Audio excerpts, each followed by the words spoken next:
Alors, sujet 1, donné en métropole le 20 mars 2023, l'exercice 1 est un QCM de probabilité. Un technicien contrôle les machines d'une grande entreprise. On sait que 20% des machines sont sous garantie, soit 2 dixièmes.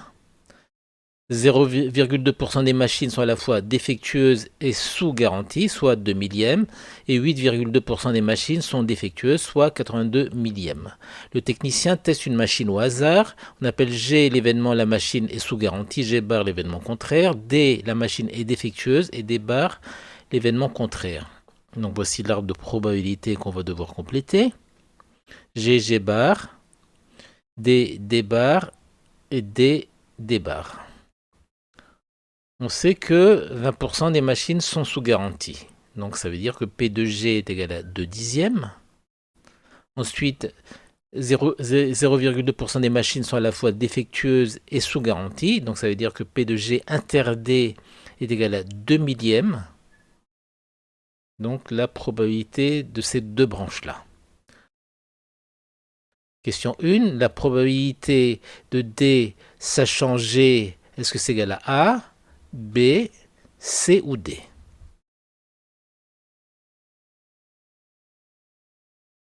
Alors on sait que P de G inter D est égal à 2 millièmes.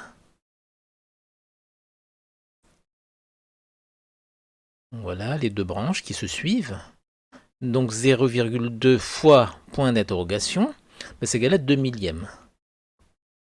Donc on cherche le point d'interrogation. Donc point d'interrogation est égal à 2 millièmes sur 2 dixièmes, ce qui donne 1 centième. Donc P de D sachant G est égal à 1 centième.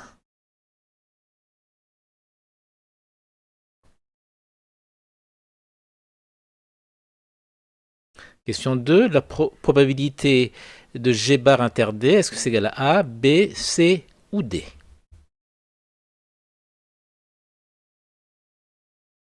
On sait que 8,2% des machines sont défectueuses. Donc on sait que P de D est égal à 82 millièmes. Donc P de G inter D plus P de G bar inter D est égal à 82 millièmes puisque c'est égal à P de D. On remplace P de G inter D par 2 millièmes, ce qui donne P de G bar inter D est égal à 82 millièmes moins 2 millièmes, soit 8 centièmes, c'est-à-dire 8%. Donc c'est la réponse B. Question 3, la machine est défectueuse. Quelle est la probabilité qu'elle soit sous garantie? Donnez une réponse au millième près. Donc en fait, ce qu'on cherche, c'est P de G sachant D. Alors P de G sachant D est égal à P de G inter D divisé par P de D. Alors P de G inter D, on sait c'est égal à 2 millièmes. P de D, on sait que c'est égal à 82 millièmes. Donc on fait le calcul, au millième près, ça donne 24 millièmes, soit 2,4%. Donc réponse B.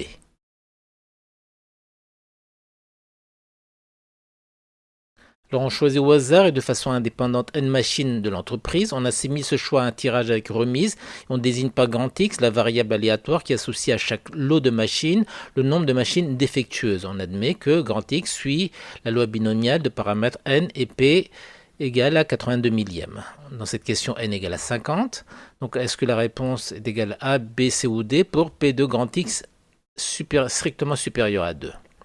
Alors P de grand X supérieur à 2 peut être vu comme P de grand X compris entre 3 et 5, ou encore 1 moins P de X inférieur ou égal à 2, donc avec la calculatrice, on calcule et on trouve que P de X supérieur à 2 est égal à 0,789, soit réponse B. On admet donc que X suit la loi binomiale de paramètres N et P. On cherche les entiers N pour lesquels la probabilité que toutes les machines d'un lot de taille N fonctionnent correctement soit supérieure à 4 dixièmes. quelle est la plus grande valeur de n? Alors, la probabilité que toutes les machines d'un lot de taille n fonctionnent, c'est P de x égale à 0. Donc, nombre de combinaisons de 0 sur 10 fois P, c'est-à-dire 82 millièmes exposant 0 fois 1 moins P, c'est-à-dire 918 millièmes exposant n. Donc P de x égale à 0 est égal à 1 fois 1 fois 0,918 exposant n. Donc si on veut résoudre l'équation en n, P de x égale à 0 supérieur à 4 dixièmes, eh bien on a 0,918 exposant n supérieur à 4 dixièmes. On applique la fonction ln à gauche et à droite, elle est strictement croissante, donc elle conserve l'inégalité. Ensuite, on utilise la propriété de ln. Et arrivé là, on va diviser les deux membres par ln de 918 millièmes.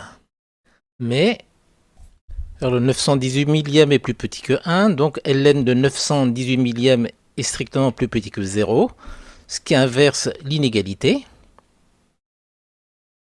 Ensuite, on simplifie par ln de 918 millièmes à gauche. Donc, l'inéquation devient n strictement plus petit que 10, puisque le membre de droite est environ égal à 10. Ce qui signifie, donc si on veut que la probabilité que toutes les machines d'un lot de taille n fonctionnent soit supérieure à 4 dixièmes, alors il ne faut pas que n dépasse 10. Donc il ne faut pas que le lot soit trop grand. Donc réponse C.